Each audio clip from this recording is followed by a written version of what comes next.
एक बार और बोल।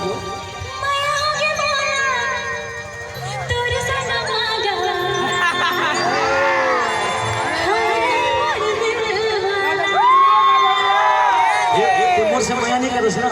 थोड़ा सा कौन माया देख लो पक्का बता था ऐसे माया करे या मिल ही ना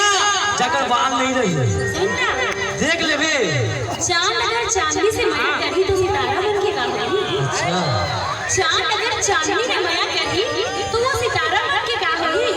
मुस्कान अगर दूर से मोहब्बत करे तो ये तुम्हारा उतारी होना नहीं है पाछू में मैया मन भी बैठी है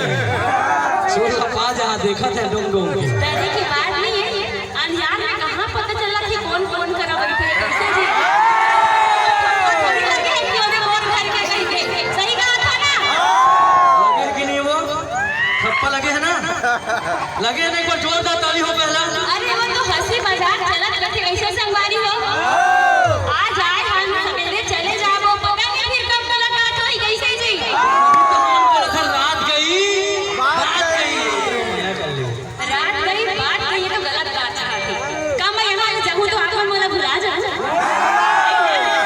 सीधा बोलना जलन मरण रखने के चले के बुआ आते ना जरा जले के बुआ आते मोर मुनी आते दिले आते और वैसे ही ना तो मोर भजिया रखा है ठंडा हो गया थोड़ा गर्म करवा दो। अरे मोर मन के रानी में बना